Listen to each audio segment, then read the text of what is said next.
India का Saudi का दोस्त का वीडियो देख के मजा लो। দেখে একবার শের মদকে ফোন করে, অনেকদিন ফোন করা হয়নি, অনেকদিন হয়ে গেল সৌদি যাওয়া।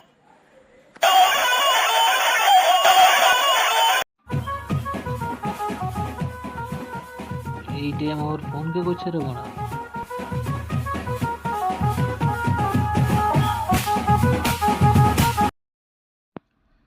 আসসালামু আলাইকুম। সালাম রহমতুল্লাহ তাআলা। নিজের বান্দা আমি তোর গোলাম। কেমন আছিস? ভালো? আলহামদুলিল্লাহ কয়েস। রোজানা একটু কয়েস খেয়েছি সব দিতে এখনই।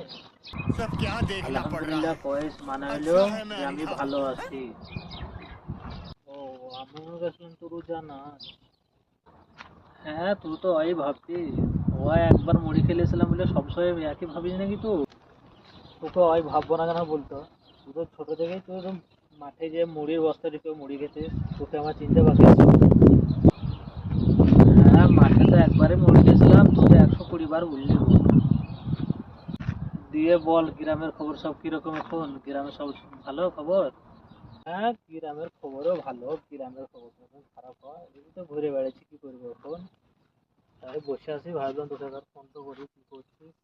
হ্যাঁ তোদের এখন কোনো খবরই পাওয়া যায় না, ফোন ফোনও করিস না তোরা।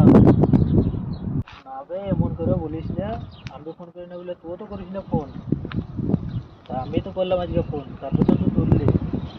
আরে ভাই টাইম পাওয়া যায় না বুঝলি, মেলা কাজের চাপ বুঝলি এখন। দিয়ে এখন সৌদি যে কি করছিস, কি কাজ করিস এখন? ভালো কাজ পেয়েছিস তো নাকি? সৌদিতে কাজ হলো শুধু আমার কম্পিউটার নিয়ে বসে থাকা। এখনো বসে আছো অফিস করে যাওয়ার? বহুত ঠেকা সবসময় এসে দেখে বুঝতেই পারছি। বেশ ইনশাল্লাহ তাহলে পরে করবো আবার। ভালো থাকিস তাইলে। ওরা তো রাত ইত্যাদি করার সময় খালি হাতটা মেরে দেবে নাকি সৌদি তো বিরিয়ানি দিতাম বলি আমরা। হ্যাঁ বেশ ঠিক আছে, ইনশাল্লাহ আবার পরে করবো। বেশ আমাদের খাপসাকে তোর আমবুজা সিমেন্ট আচ্ছা